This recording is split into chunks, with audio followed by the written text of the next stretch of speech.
안녕하세요. 먼 길을 들어서입니다. 오늘은 새로 산 책과 읽은 책을 위주로 방송을 펼쳐보겠습니다. 여기 수북이 쌓인 많은 책들이 있습니다. 이 중에는 읽은 책도 있고 가장 최근에 구입한 책도 있습니다. 특히나 오늘 소개할 책들은 제가 심혈을 기울여서 고른 책들입니다.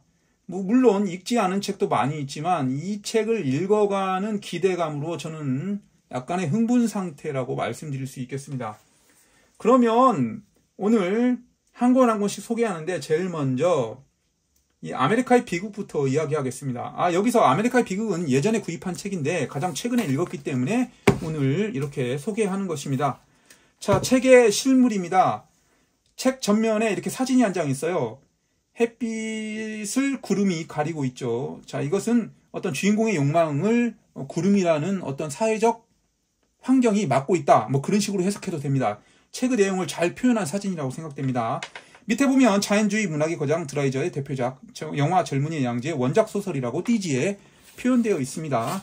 그리고 책 뒤편을 보시면 미국판 죄와별로 평가받는 자연주의 문학의 걸작이라고 쓰여져 있습니다. 계속해서 자연주의 문학이라는 문구가 나오는데 자연주의 문학은 환경, 유전적 요소가 인간의 삶을 지배하는 사실주의를 표현한 문학 이런 식으로 표현하는 게 맞지 않을까 생각됩니다. 자, 그러면 이 두꺼운 책을 제가 압축적으로 표현하는 것보다는 이야기로 표현하는 것보다는 키노트를 통해서 한번 이야기를 펼쳐보겠습니다. 지금 구글 어스에는 미국의 지도가 그려져 있죠. 자, 이 책의 배경은 주로 이 동부에서 일어나는 사건을 다루고 있습니다.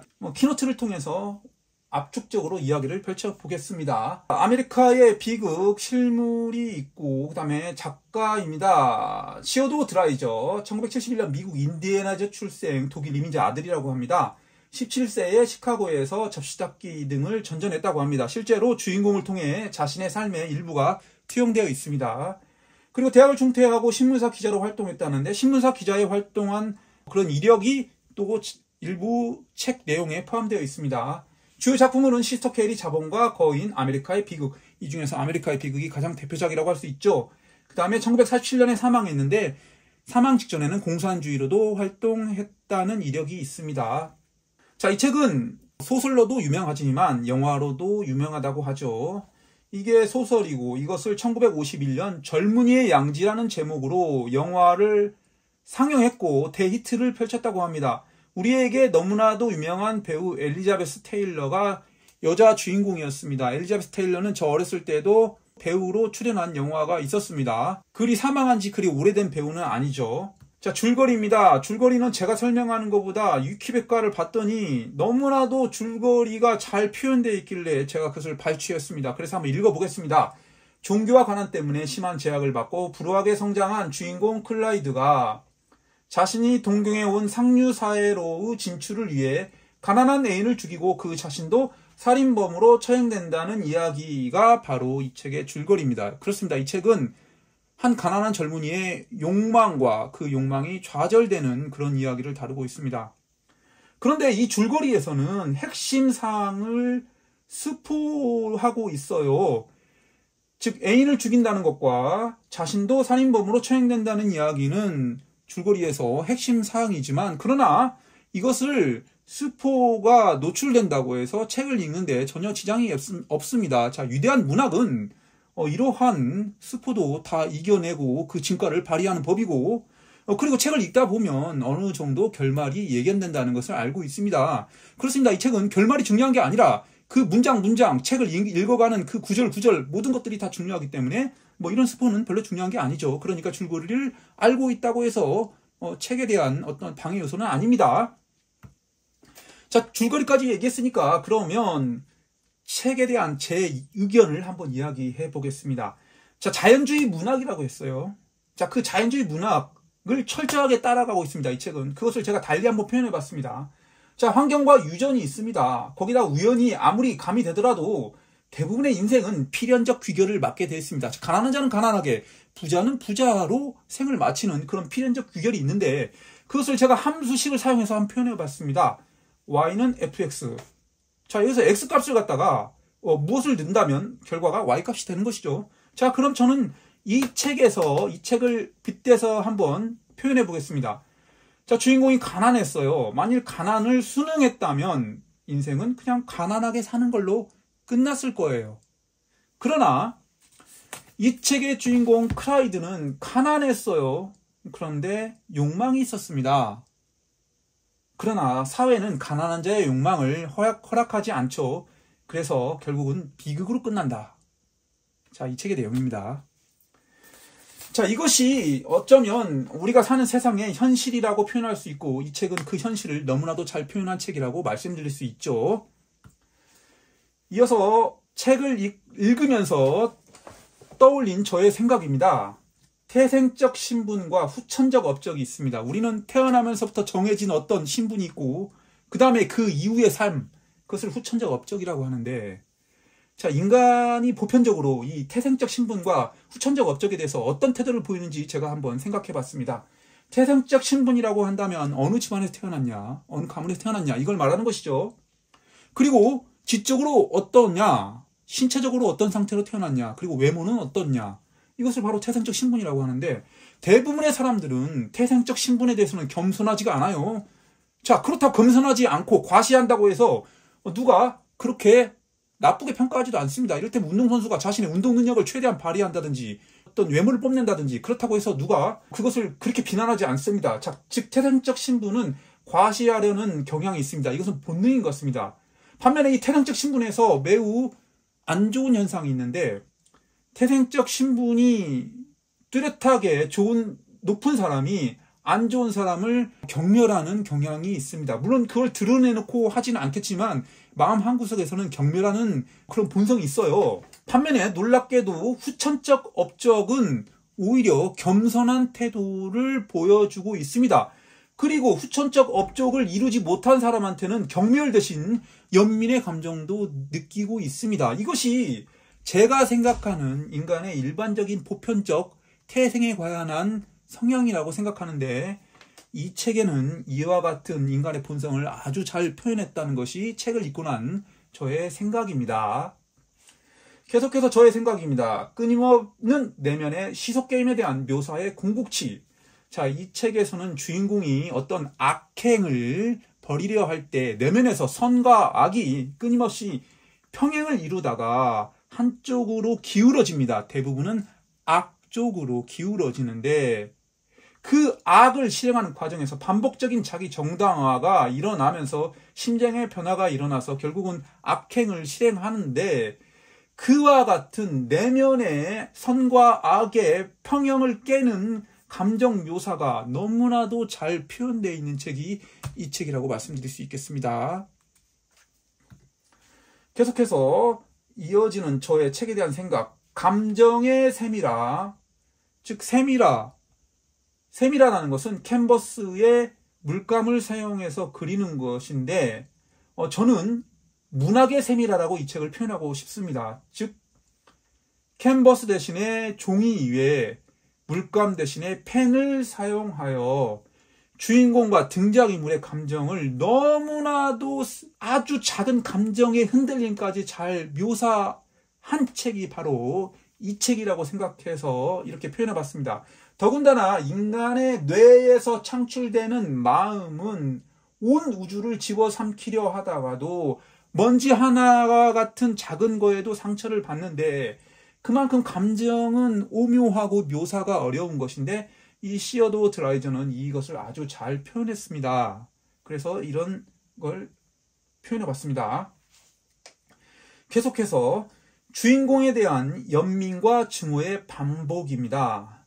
이 작가가 주인공의 행동을 그려내면 독자는 책을 읽으면서 때로는 주인공을 증오합니다. 그러나 한편으로는 연민의 감정도 솟아납니다. 왜냐하면 그는 가난했고 그럴 수밖에 없지 않았나 하는 연민의 감정이 솟아나는 것이죠.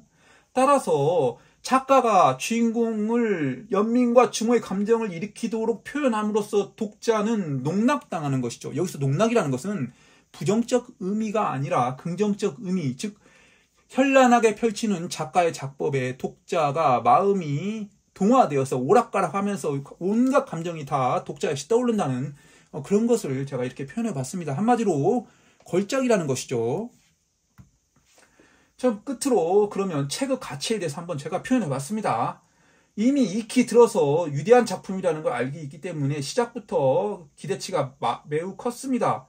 그러나 읽다 보니까 이것은 그 명성을 뛰어넘는 너무나도 거대한 작품이라는 생각이 떠올랐습니다. 물론 하락기도 있었지만 다시 반복하다가 결국은 결말에 가서는 100% 만족치까지 책이 올라가는 그런 작품이었습니다. 한마디로 저에게는 대단한 작품이었다고 말씀드리겠습니다. 자, 이상으로 아메리카의 비극을 이야기했습니다. 이 아메리카의 비극에 너무 많은 시간을 소비했습니다. 빨리빨리 지나가야 돼요. 남아있는 책들이 너무 많아요. 그러면은 읽은 책부터 먼저 이야기할게요. 다음은 뿌리입니다. 뿌리. 계속해서 작품 소개 이어가겠습니다. 읽은 책 위주로 먼저 다 이야기해 보겠습니다. 자, 오늘 읽은 책입니다. 자, 뿌리입니다. 자, 뿌리는 이 책은 좀 특별한 책입니다. 보시면 한국계 덴마크 작가 에바 틴드의 장편 소설이라고 합니다. 책 날개를 이렇게 펼치면 에바 틴드라는 성함이 나옵니다. 자, 이 작가는 1974년 부산에서 태어나 1살 때 덴마크로 입양되었다고 합니다. 자, 작가의 이력이 벌써 특이하죠. 그렇습니다. 이 책은 말 그대로 뿌리, 근원에 대한 이야기입니다. 즉 여기서 뿌리라는 것은 자신의 태생, 인종, 그 다음에 어떤 감정의 근원, 모든 것을 아우른다고 하는데, 어쨌거나 작가가 입양인이라는 특수성이 있기 때문에 그 입양과 관련된 문제도 있고, 그 다음에 여러 가지 그로부터 파생된 이야기가 복합적으로 다뤄져 있어요. 자, 뭐 복잡한 설명 필요 없이 책 뒷표지에 있는 내용을 소개해 드리는 것이 이 책에 대한 소개가 더 어울릴 것 같습니다. 자, 정체성을 찾기 위해 이별과 여행을 거듭하는 한 가족의 이야기. 그렇습니다. 이 책을 아주 잘 표현한 문구라고 생각합니다. 뭐가 좋았냐라고 말씀드리면 특별히 좋았다기보다도 아주 특이한 책을 읽었다. 그렇게 말씀드리겠습니다. 다음 책을 이야기해 볼까요? 자, 관통당한 몸입니다. 책 표지를 보시면 누가 봐도 아랍 이슬람계 여성이라는 것을 알 수 있죠. 그리고 제목은 관통당한 몸입니다. 자, 이라크에서 버마까지 역사의 방관자들이 거부한 여성들의 이야기. 책 뒤편을 볼까요? 세계의 전쟁터에서 여성의 몸은 여전히 전장이다. 그렇습니다. 이 책은 어떤 분쟁이 일어나죠. 인간사회에서 일어나는 분쟁은 주로 피해자들을 사망자나 집단 학살자 또는 군인, 민간인 피해자 이런 식으로 전쟁 피해자들을 규명하고 있습니다. 현대 사회에 이런 현상들인데, 그러나 이 저자는 간과한 부분이 있다고 하는데 그것은 바로 여성의 피해입니다. 여성만을 대상으로 한 피해에 대해서 우리가 간과하고 있다. 특히 그 여성들은 강간당하고 강간 후 학살당하고 그런 일들이 자행되는데, 전쟁 범죄를 판단하는 재판소에서는 이런 부분을 간과하고 있다. 그런 이야기에서 출발했는데, 따라서 중동, 그 다음에 보스니아 헤르체코비나 그 다음에 아르헨티나와 같은 여러 분쟁 국가에서 여성들이 당한 억압을 책 전체에 걸쳐서 이야기하고 있습니다. 그런 점에서는 아주 훌륭한 책이라는 것은 부인할 수 없는데, 그러나 이 책은 어떤 부분에서는 문제점이 있습니다. 그것은 바로 이 피해자를 주로 이슬람 여성으로 한정시켜서 마치 이슬람권은 여성에 대한 억압이 심하다, 그런 편견을 일으킬 수도 있게 하고, 그 다음에 서구, 즉 영국, 프랑스, 독일 등이 여성에게 가한 그런 강간과 같은 실상은 하나도 보여주지 않습니다. 그리고 더욱 문제점은 이 2차 세계대전 당시 소련이 독일 여성에게 가한 탄압을 한 사례로 이야기하는데, 그러나 이것은 너무나도 지나치게 한쪽만을 표현한 것이죠. 실상은 독일이 오히려 소련 여성에게 가한 참상이 더 컸는데, 오히려 반대로 소련이 독일 여성에게 가한 참상만 얘기하고 있습니다. 그런 점에서는 이 책은 문제점이 있는 책이라고 생각합니다. 자, 다음 책은 무엇을 말할까요? 자, 이 책을 이야기하겠습니다. 인간이 만든 물질, 물질이 만든 인간. 서점에서 판매 중인 책입니다. 이 책은 이 띠지를 제가 분실했는데, 띠지에 보면 흑인 여성이 등장합니다. 즉 저자가 흑인 여성입니다. 흑인 여성 과학자가 만든 과학 대중서, 흔치 않은 책이죠. 책을 펼치면 처음에는 어떤 재료에 대한 과학 이야기를 하는 것처럼 느껴집니다. 그러나 점차적으로 책을 읽다 보면 이 재료에 대한 과학에서 점차적으로 저자가 무언가를 이야기하고 있다는 느낌을 지울 수가 없는데, 그것은 바로 흑인에 대한 편견에 대해서 이야기하고 있습니다. 과학사에서 가리워진 흑인의 편견에 대해서 이야기하고 있는 것입니다. 거기다가 흑인이면서 여성으로서의 차별도 일부 이야기하고 있습니다. 한 가지만 예를 들자면 폴라로이드라는 즉석 사진기가 있죠. 그 사진기는 한때 선풍적인 인기를 끌었는데, 그 사진은 유난히도 백인은 아름답게 나오고 흑인은 얼굴이 검고 이빨과 눈만 하얗게 나온다는 현상에 대한 지적이 있었는데, 그것은 바로 사진의 화학 물질을 백인 피부 위주로 세팅이 되어 있기 때문에 그렇다. 따라서 어떤 과학사에 있는 여러 가지 제품, 물질 등은 철저하게 백인, 그것도 남성 위주로 발전해왔다. 그런 점을 지적하는 책이라고 말씀드릴 수 있겠습니다. 표면적으로는 재료과학에 대한 이야기지만 사실은 인종 편견적인 문제를 다루고 있다. 그런 점에서 상당히 특이하고 흔치 않은 책이고 괜찮은 책이라고 말씀드릴 수 있겠습니다. 한번 읽어보시길 권합니다. 그러나 이 과학사적 내용을 다루는 것은 뭐 그렇게 특이하다고는 말씀드릴 수 없습니다. 왜냐하면 다른 데서도 책을 많이 읽은 분들은 읽어본 내용도 있을 것입니다. 계속해서 다른 책을 말씀드려 볼까요? 자, 이 책을 한번 이야기해 보겠습니다. 빅 히스토리입니다. 가장 최근에 나온 책이죠. 자, 빅 히스토리는 제가 너무나도 좋아하는 책이고 여러 권을 읽었었습니다. 자, 이 책은 데이비드 크리스천, 신시아 브라운, 크레이크 벤자민이 공저한 책입니다. 그런데 저는 이 데이비드 크리스천과 신시아 브라운이 쓴 빅 히스토리 책을 여러 권 가지고 있고 다 읽었어요. 자, 이것이 바로 이 데이비드 크리스천과 신시아 브라운이 집필한 빅 히스토리 관련 책입니다. 특히나 이 데이비드 크리스천은 빅 히스토리 저작물의 아버지격이나 다름없죠. 그 다음에 또 다른 빅 히스토리 대표 저자가 신시아 브라운인데, 그들은 이미 여러 권의 책을 냈는데, 그러나 이 책들은 시간의 지도는 물론 약간 예외성이 있지만 대부분 빅 히스토리의 완전히 초압축본이라고 말씀드릴 수 있어요. 따라서 상당히 내용이 짤막짤막하게 압축되어 있는데, 그런 점에서 빅 히스토리 책임에도 불구하고 약간 부족한 면이 있었습니다. 그러나 입문자용으로는 상당히 괜찮았죠. 그런데 어느 날 갑자기 보니까 이 웅진 지식하우스에서 다시 빅 히스토리를 이렇게 냈더라고요.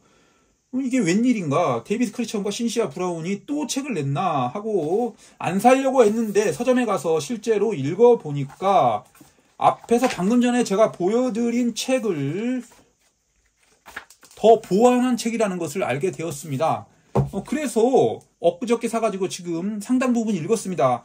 역시 읽어보니까 기존에 가지고 있는 책을 상당히 보완해서 더 논리적으로, 더 자세히, 더 내용도 좋게 출간한 책이라는 것을 알 수 있었습니다. 따라서 기존의 빅 히스토리를 읽었던 분들도 읽기를 권하고, 또는 빅 히스토리를 아직 접하지 않은 분들도 권할 수 있는 책이라고 생각합니다. 상당히 좋은 책입니다. 저 사피엔스를 읽었다면 이제 이 책을 펼쳐라. 최재천 교수님의 이렇게 띠지에 이런 문구가 있는데, 저는 뭐 이 문구를 부정할 생각은 없는데, 사피엔스를 읽지 않았더라도 이 책을 먼저 읽어라 라고 제가 말씀드리고 싶습니다. 이 빅 히스토리 이 책은 제가 다 읽는 대로 별도로 이 책 하나만을 대상으로 해서 이야기를 펼쳐보겠습니다. 스페인 여자의 딸에 대해서 이야기하겠습니다. 스페인 여자의 딸은 서점에서 한 권 한 권 뒤져가면서 찾아낸 책입니다. 오늘 처음 알게 된 작가인데 카리나 사인스 보르고라고 합니다. 이렇게 책 날개를 펼치면 베네수엘라 카라카스에서 태어났다고 합니다. 자, 베네수엘라 한번 가볼까요? 베네수엘라는 남미에서 제일 위쪽에 있죠. 자, 여기가 베네수엘라입니다. 베네수엘라 하면 제일 먼저 떠오르는 것이 석유입니다. 그 다음에 우고 차베스 대통령 뭐 이렇게 떠오르죠. 자, 베네수엘라 하면 또 떠오르는 것이 바로 인플레이션이죠. 즉 하루만 지나도 뭐 인플레이션이 몇천 %가 오르는 뭐 그런 국가로 유명하죠. 그 다음에 따라서 경제가 완전히 폭망해가지고 빈민가가 속출하고 그 다음에 치안이 완전히 엉망이 돼버린 뭐 그런 나라로 인식되고 있습니다. 놀랍게도 이 베네수엘라는 석유 매장량 전 세계 1위라고 합니다. 사우디아라비아, 러시아, 미국을 다 제치고 석유 매장량 1위라고 합니다. 그러나 이 석유의 질이 안 좋기 때문에 이 채굴에 많은 돈이 필요하다고 합니다. 그럼에도 불구하고 여전히 이 석유 대국인데, 그러나 여러 가지 정치적 그다음에 경제적 상황이 엉망이 돼가지고 모든 삶이 위태롭게 된 상황인데, 자, 그 내용을 고스란히 책에 담고 있습니다. 그렇습니다. 이 책은 그렇기 때문에 현재 베네수엘라의 실질적 삶이 어떤가를 이 책을 통해 알 수 있다고 말씀드릴 수 있습니다. 저는 지금 책을 읽기 시작했는데 초반부터 흥분되는 책입니다. 다 읽고 별도로 이 책에 대해서 한번 이야기해 보겠습니다. 자, 이제부터는 제가 읽어보지 못한 책들입니다. 따라서 내용을 잘 모릅니다. 그렇기 때문에 책 앞뒷면에 쓰여진 표지 위주로 이야기를 펼쳐보겠습니다. 제일 먼저 초대받지 않은 형제들입니다. 아민 말루프. 자, 아민 말루프는 이미 유명한 작가죠. 이 콩쿠르상을 수상했습니다. 레바논의 태생인데, 자, 프랑스에 거주하면서 프랑스어로 작품을 써가지고 이 콩쿠르상을 수상했죠. 자, 레바논으로 한번 가볼까요? 중동에 있죠. 자, 이스라엘 바로 위에 레바논이 있습니다. 자, 레바논 하면 과거 삼나무로 유명했다고 했죠. 그래서 국기에도 삼나무가 그려져 있는 걸로 알고 있습니다. 자, 레바논 태생의 초대받지 않은 형제들. 대서양의 외딴 작은 섬에는 어떤 일이 일어날 것일까? 초대받지 않은 형제들이 오면 우리는 어떻게 행동해야 할까? 개략적으로 한번 보니까 약간 SF적이고 약간 판타지 요소가 좀 가미되어 있는 그런 책 같습니다. 자, 이 책을 고른 이유는 무엇이냐? 이미 작가는 유명하지만 제가 나름대로 이 소설의 목표가 있어요. 그것은 전 세계에 있는 많은 책들을 읽는 것이 제 목표입니다. 왜냐하면 너무 소설이 영국, 프랑스, 독일, 그리고 미국 위주로 소설이 세계 문학이 편중되어 있어요. 그러다 보니까 너무 생각도 이렇게 서구적인 생각에 치우치지 않을까, 또는 호기심이 발동하여 이렇게 여러 국가의 책을 읽어보려고 합니다. 물론 아민 말루프는 프랑스어로 썼지만 태생이 레바논이기 때문에 레바논 작가로 제가 여기고 이렇게 책을 구입한 것입니다.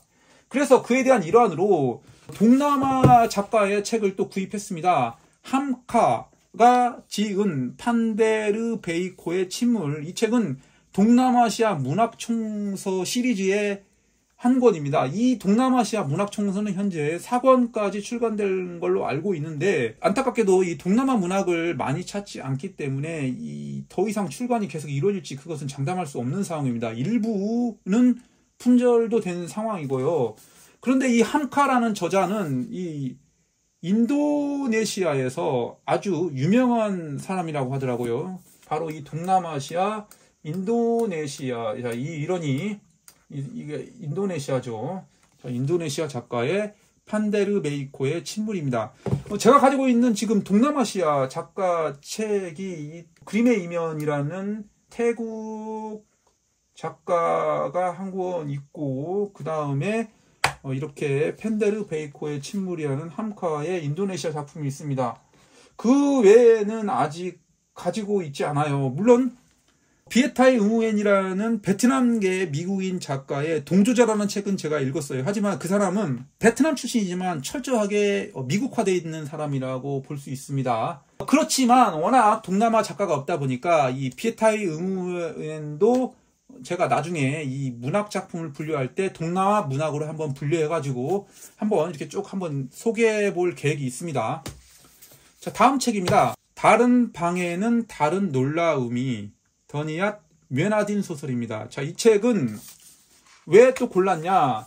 세계 여러 국가 출신의 작가를 수집하고 읽어야 하기 때문에 서점에 가서 또 책을 뒤졌어요. 책장을 뒤졌더니 아버지는 파키스탄, 엄마는 백인이지만 파키스탄에서 거주했었죠. 그렇다면 파키스탄의 어떠한 문화적 영향을 받았겠죠. 그렇다면 이 작가가 쓴 것은 파키스탄 작품으로 분류할 수 있지 않을까라는 생각에서 제가 구입했습니다. 자, 책 뒤편의 내용만 보더라도 파키스탄 사회의 실상을 알 수 있는 그런 책이 아닐까라고 해서 제가 구입한 책입니다. 즉 따라서 더 이상 언제까지나 이렇게 서구 문학만을 읽지는 않겠다, 그런 저의 마음가짐이 이런 책 구입에 녹아 들어가 있는 것이죠. 다음 책입니다. 100년 전 영국 조선을 만나다. 이 책은 제가 읽고 있는 책입니다. 100년 전 영국과 조선의 어떤 관계를 조사하고 책을 집필한 책이라고 말씀드릴 수 있습니다. 이 책은 또 특이하게도 이 책 안에 있는 목차가 바로 책 표지에 나타나 있습니다. 즉 1장 19세기 말 영국 조선을 만나다 해서 2장 조선과 영국 그리고 일본의 삼각관계, 이런 식으로 특이하게도 책 표지에 책의 목차를 표현하면서 어떤 책이라는 것을 책 앞장으로도 나타냈죠. 이렇게 책 뒤편에도 본문 내용의 일부를 표현했고, 실제로 책은 이처럼 다양한 실물 사진과 어떤 문서를 찍은 사진, 그리고 기타 저자가 조사하고 연구한 내용을 위주로 쓰여져 있습니다. 자, 이런 책은 저의 흥미를 많이 당기는데, 저는 이런 책을 몇 권 읽었습니다. 즉 11,000권의 조선이라는 책도 최근에 읽었었고, 그 다음에 그 예전에 조선 그 마지막 10년의 기록이라는 책도 읽었습니다. 자, 이런 책들은 모두 그러니까 19세기 말부터 20세기 초반에 서양에게 우리가 알려지기 시작할 때의 조선의 실상, 그런 것을 실제 탐방한 자들이 기록한 책들이라고 말씀드릴 수 있죠. 따라서 일반적인 역사서처럼 이렇게 정형화된 내용이 실어져 있는 것보다도 우리에게는 무명이지만 어떤 백인의 기록물이 실어져 있거나 그와 같은 색다른 내용 등을 다룬 책이라고 말씀드릴 수 있기 때문에 상당히 이색적이고 흥미로운 책들이라고 말씀드릴 수 있습니다. 시간이 나신 분들은 이런 책을 한번 읽어보시길 권합니다. 다음은 세 권을 한꺼번에 보여드리겠습니다. 자, 이 세 권은 제목도 다르고 내용도 다르지만 공통점을 가지고 있습니다. 바로 글 항아리 출판사의 걸작 논픽션 시리즈물이라고 말씀드릴 수 있죠. 저는 글 항아리 걸작 논픽션 시리즈를 지금 모아가고 있는 상황인데요. 기존에 한 7권인가 제가 가지고 있고 8권 가지고 있나요? 그 중에서 4권인가 제가 읽었어요. 그 다음에 계속해서 이렇게 구입해가지고 글 항아리 걸작 논픽션을 다 읽는 것이 제 개인적 목표이기 때문에 이렇게 3권을 또 마련해 봤습니다. 자, 먼저 보면 그렇다면 피해 젖은 땅이 있고 그 다음에 봄의 제전이 있습니다. 이 2권은 바로 유럽 전쟁사를 위주로 다루고 있습니다. 자, 이 책을 한번 살펴보겠습니다. 절대적 필독서라고 하고, 그 어떤 역사가도 이런 책을 써내지 못했다. 그 다음에 이 책으로 인해 2차 세계대전을 완전히 다시 생각하게 될 것이다. 제가 살짝 읽어봤는데 여기에 자세히 아주 압축적으로 표현되어 있네요. 우크라이나 기근 홀로코스트, 스탈린의 대숙청, 소련 포로들의 의도적 아사, 전후의 인정청소, 이 모든 일에 숨겨진 이야기들. 그렇습니다. 이 띠지에 나와 있는 내용이 이 책을 가장 잘 압축적으로 표현한 것 같습니다. 그 다음에 앞부분 일부 읽었고 중간 부분을 살짝 읽어봤는데 글 내용이 아주 상당히 자연스럽게 가독성 좋게 잘 쓰여진 것 같더라고요. 또 전개 방식도 나름 흥미있고 괜찮은 책이라고 생각이 됩니다. 다음은 이 봄의 제전인데, 이 책은 1차 세계대전부터 2차 대대전 사이의 이야기를 펼치고 있는 걸로 알고 있습니다. 띠지 내용을 한번 볼까요? 이 책은 대단하고 드문 작품으로 우리가 과거를 바라보고 미래를 내다보는 방식을 재정의하는 문화사다. 이런 식으로 쓰여져 있네요. 아직 이 책의 내용은 제가 아직 파악하지 못했지만 어쨌거나 이 20세기 초반에 일어난 전쟁사에서부터 발생한 파생적인 이야기를 다루고 있는 책이라고 알고 있습니다. 그 다음에 상당히 흥미로운 책입니다. 셰익스피어를 둘러싼 모험. 이 책은 우리가 그런 이야기를 많이 들었었죠. 이 셰익스피어는 실존 인물이 아니다. 어떻게 한 인간이 그처럼 대단한 작품을 짧은 기간에 써낼 수 있을 것인가, 이런 어떤 의혹점들이 계속 일었죠. 이것은 마치 1969년에 미국이 달에 가지 않았다, 그런 의혹과 비슷한 궤를 같이 하는 것 같은데, 셰익스피어 원작자 논쟁을 최초로 불러일으킨 인물 윌리엄 헨리 아일랜드, 그 다음에 셰익스피어 원작자 논쟁을 촉발시킨 인물, 그 다음에 쭉 이어서 계속해서 셰익스피어가 원작자가 아니라는 설을 주장한 사람들의 논조가 이어지고, 그리고 그 본문 내용은 이 셰익스피어가 왜 의심을 받는지 그런 증거들을 끊임없이 기록한 책입니다. 물론 세부 내용은 제가 알지 못하지만 그냥 이 책이 표방하는 핵심 주제만 보더라도 이 책은 어서 빨리 읽고 싶다는 그런 유혹을 끌어당기는 책이라고 말씀드릴 수 있습니다.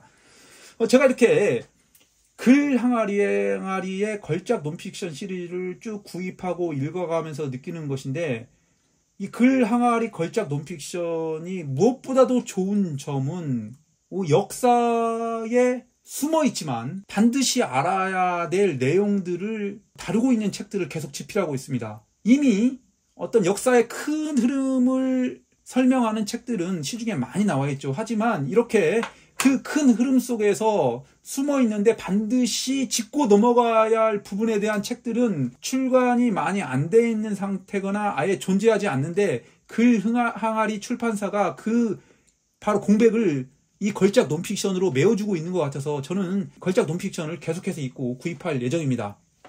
자, 이렇게 해서 오늘 많은 책을 이야기해봤습니다. 책이 너무 많다 보니까 설명이 좀 두서가 없었던 것 같아요. 하지만 제 설명보다는 이런 책이 존재한다, 그것을 더 중점을 두고 제 영상을 오늘은 봐주셨으면 하는 바람입니다. 자, 이렇게 해서 오늘 많은 책에 대한 이야기를 해보았습니다. 자, 여전히 완독을 위한 여정은 힘겹겠지만 모두 다 좋은 책들이기 때문에 어서 빨리 읽어보고 싶고 조만간 다 읽어보도록 하겠습니다.